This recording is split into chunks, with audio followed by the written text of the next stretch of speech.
It is a bright and sunny Saturday afternoon here in Vancouver, British Columbia, and what I wanted to do in today's video was go over onto Daily Faceoff's Instagram page because they made this graphic earlier this week and I thought it had some really interesting conversation material. This is the post that they made for every NHL team's X-Factor heading into the 2024-2025 NHL season. And of course, we have 32 teams and 32 different names. Some of these make a lot more sense than others, but because for me personally, I'm a biased Canucks, Habs, and Red Wings fan, I wanted to go out there and talk in particular about those three teams and whom it is that Daily Faceoff lists as their X-Factors. If y'all like this, we could go out there and make a video on the entire list. I'm sure that there are good enough conversations to have about 32 different teams and 32 different players. I'm already seeing some interesting ones that stand out to me. St. Louis and Philip Broberg, Cam Atkinson and Tampa Bay, Steven Stamkos and the Predators. But of course, because I am a Canucks, Habs, and Wings fan, we're going to go out there and talk about these three in this video. Starting out with whom it is Daily Faceoff lists as the Detroit Red Wings X-Factor. It is Simon Edvinsson, 21-year-old defender, left-handed guy, big dude, and a top prospect for the Detroit Red Wings. Now, why is it that Daily Faceoff is listing Edvinsson as the Red Wings X-Factor?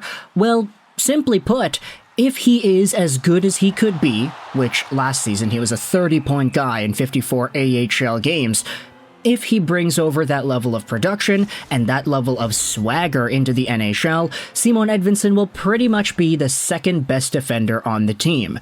Jake Wallman is gone, so I'd say that it's pretty open at this point whom it is could be that dude. But for Moritz Seider, you could say he is pretty much the number one guy in Detroit. He has to be. If Simon Edvinsson takes the leaps that we think are possible in his game, he could be the second best guy. And if he has even some sort of a Moritz Seider-like leap in his season upcoming, he could be a Calder contender. Who really knows? Now, Seider had the benefit of playing on a Red Wings team that boasted him as pretty much the main dude right away. I think that was a pretty big contributor as to what made Moritz Seider so effective.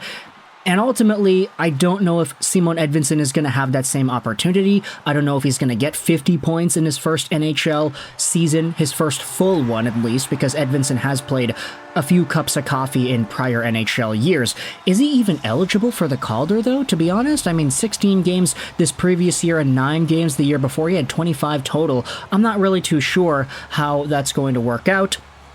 But when it comes to his status with the team, rookie or not, who really cares? He is pretty much going to be a first-time full-year player. So if Edvinsson is able to have some sort of a Seider-like impact, then who's to say that the Red Wings D-core is going to be weak next year? Who's to say that they're not going to have too many guys that can move the puck and make some good decisions with it? Of course, they have some good offensive guys. Seider had 50 points in his first year, and you have Erik Gustafsson coming on to replace the minutes left out there by Shane Gostisbehere.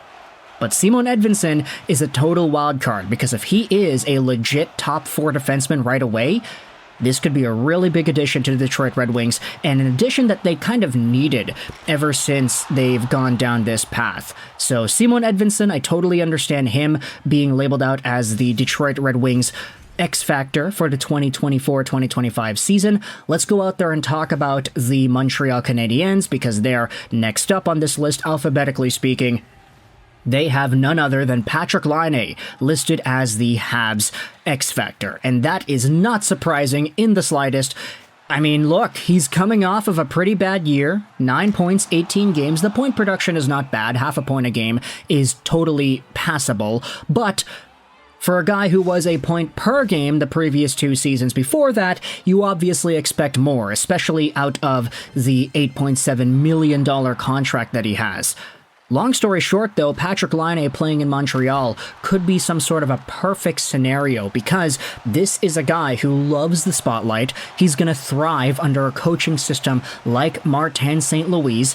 And, of course, as we had talked about in today's video earlier in the show, Patrik Laine himself is seemingly very open to everything that is going to be bestowed upon him. He's open to the pressure, he's open to the expectations, he wants to be a 40, 50 goal scorer, he wants to do what it is that he was capable of doing in the past, like when he was a Winnipeg Jet. Those were some really good seasons for Laine and his point production. He fell off over the years, but still, he wants to get back to form. And for a team like Montreal that desperately needs this kind of a player to round out the rest of their forward core, they can't have all of the production coming from Caulfield, Suzuki, and Slavkovsky on the first line. They need other guys to step up too. Patrik Laine playing alongside of another top pick in Kirby Dach, playing alongside of an Ivan Demidov soon to be, playing alongside of a new hook, I guess you could say.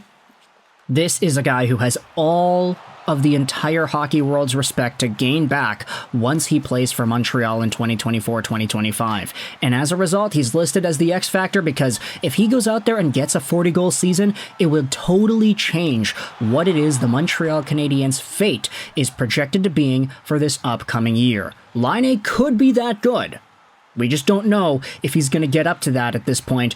We all hope that he does, but we just gotta wait and see, right?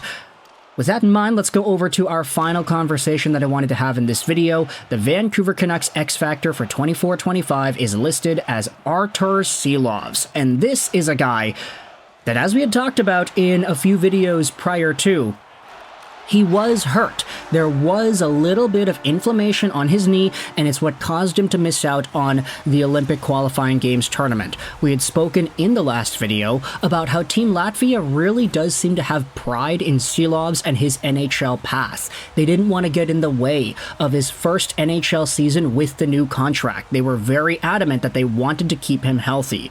So obviously it's good to see his own countrymen looking out for him, not forcing him to play in a game that they deemed had a high likelihood of him getting injured because of his inflammation that was already there.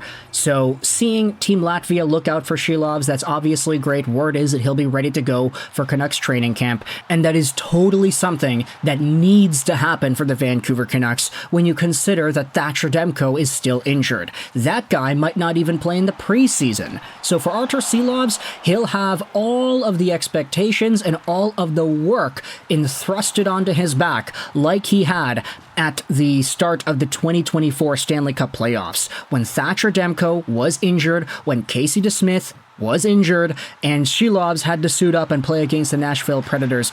He showed off very well, winning 2 out of the 3 games he had played against Nashville, only lost 1 by a score of 2-1. He still had a .909 save percentage in that game. If Silovs is able to continue his overall level of play, if he's able to instill confidence within this Canucks forward core and D core in front of him, then there's going to be so much to look forward to. But of course, this is a rookie goaltender. He's only played, 9 NHL regular season games, and a bunch more in the playoffs. He has more playoff exposure than he has had regular season exposure at the National Hockey League level. So for Arturs Silovs, this is totally an X-Factor situation for him to show off what it is that he's capable of at the top level in the world, and for the Vancouver Canucks, they kind of have no choice but to rely on this guy.